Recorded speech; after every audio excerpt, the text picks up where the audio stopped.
Pernahkah kalian mendapat telepon atau pesan singkat yang merayu untuk bermain judi online? Dengan modal sedikit namun keuntungan bisa melejit? Terlihat menggiurkan apalagi buat rekan-rekan yang bermimpi jadi konglomerat dadakan. Males gerak, modal melototin HP aja udah bisa jadi kaya raya.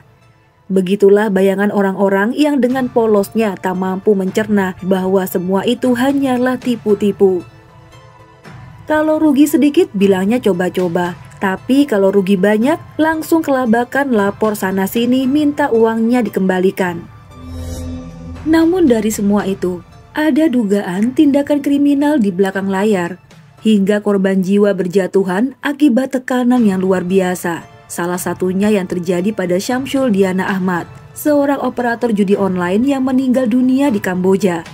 Lantas apa yang sebenarnya terjadi? Dan mengapa pria tersebut berakhir di negeri orang? Cerita ini adalah berita fakta yang Mia rangkum dari berbagai media terpercaya tanah air dan menyajikannya sebagai alur cerita. Semoga dapat dengan mudah untuk dimengerti.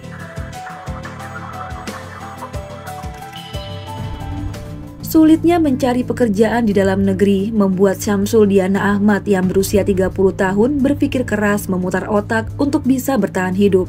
Baginya tak masalah mau kerja di dalam negeri ataupun di luar negeri asalkan ada upah atau gaji yang mumpuni.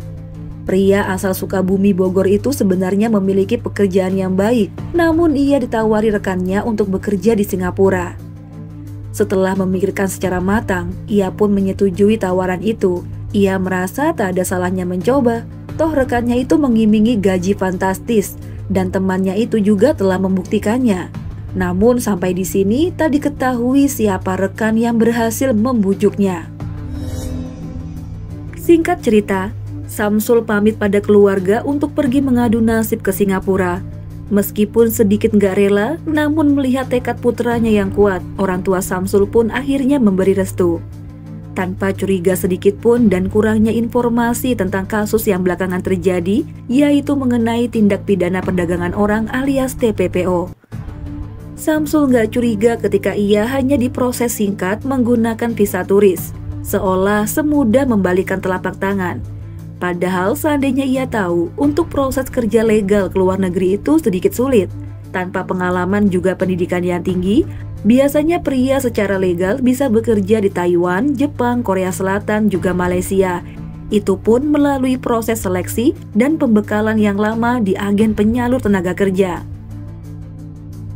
Akhirnya Syamsul berangkat juga menggunakan visa turis menuju Singapura.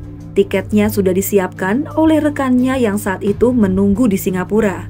Akan tetapi, ketika turun pesawat, rupanya tiket itu adalah tiket menuju Kamboja. Jadi, Syamsul hanya transit di Singapura dan melanjutkannya ke Kamboja. Entah bagaimana perasaan Syamsul saat itu, mungkinkah ia sudah mulai curiga atau pasrah karena sudah terlanjur terbang.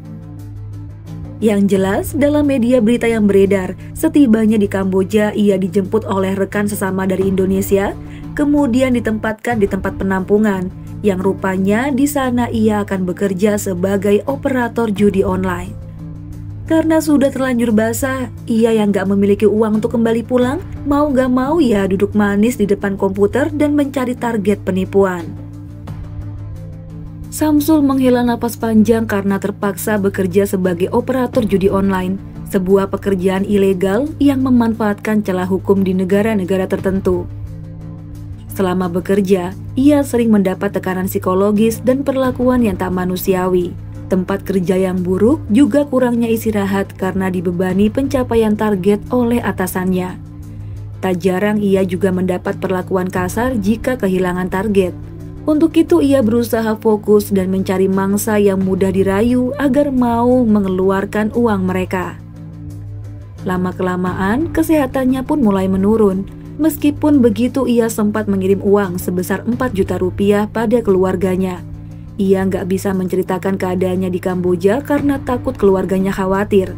Jadilah ia menahan kesakitannya seorang diri hingga pada tanggal 2 Agustus tahun 2024 rekannya menemukan Syamsul sudah tak sadarkan diri. Kemudian membawanya ke rumah sakit dan Syamsul dinyatakan meninggal dunia akibat serangan jantung.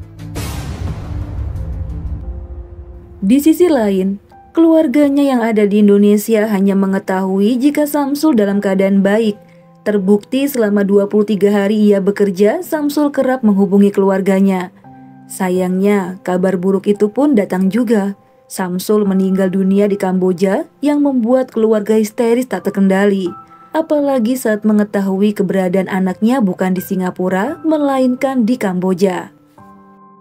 Pemulangan jenazah Samsul ke tanah air membutuhkan waktu 43 hari lamanya karena proses panjang yang melibatkan berbagai pihak, antara lain Kementerian Luar Negeri Indonesia, Kedutaan Besar Indonesia di Kamboja, BP2MI, serta Disnaker Trans Kabupaten Sukabumi.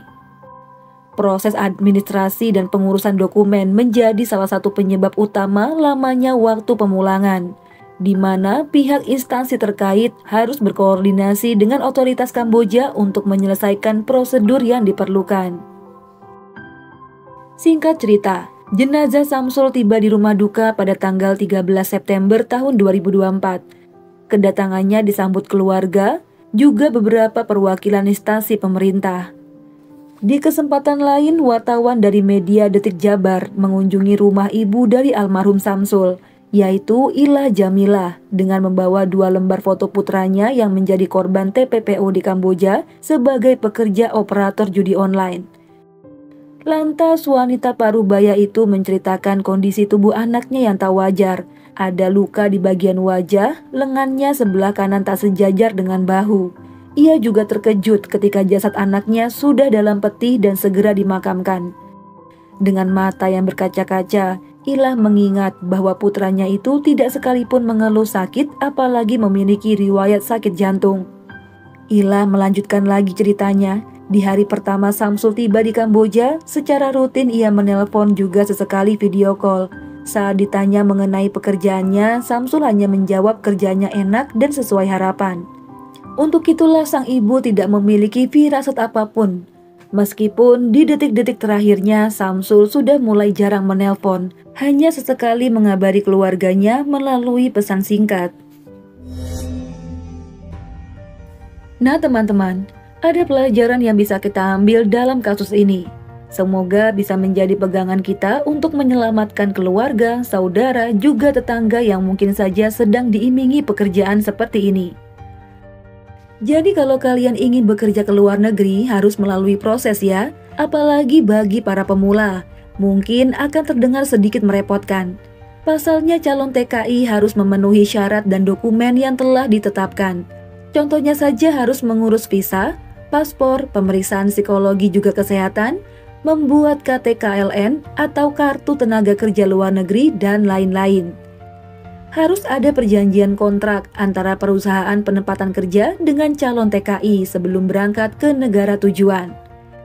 Ini harus jelas, namun jika kalian hanya diberangkatkan menggunakan visa turis, itulah yang berbahaya. Beberapa contoh tenaga kerja di Korea Selatan, Jepang, Taiwan ini melalui proses. Pastinya jika sesuai prosedur, para tenaga kerja ini akan merasa aman karena dilindungi oleh hukum. Namun berbeda kalau kalian masuk ke negara orang dengan visa turis tapi malah bekerja di sana. Tentu itu adalah perbuatan ilegal.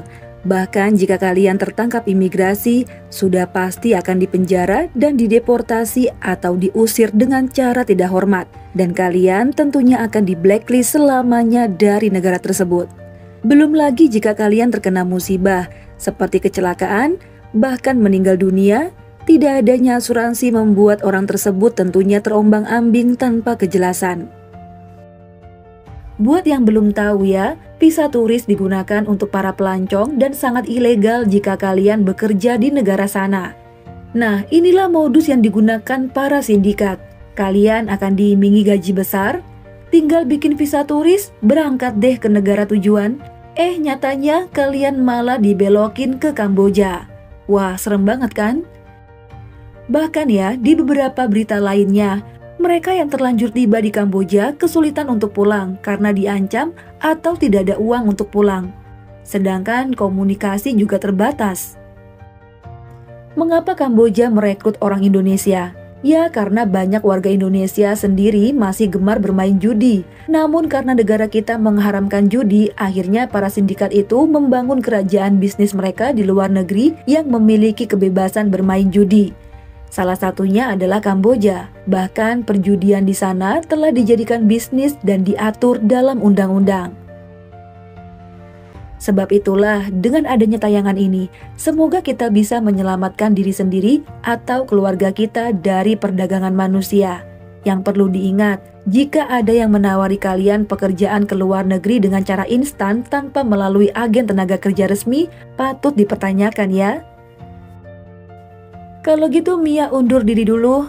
Mari sama-sama kita mendoakan semoga almarhum diampuni segala dosa-dosanya dan dilapangkan kuburnya. Serta untuk keluarga korban, semoga diberi kesehatan, kekuatan, serta ketabahan. Mohon maaf banget jika ada salah-salah kata dalam pembuatan video. Sampai jumpa di video selanjutnya. Bye.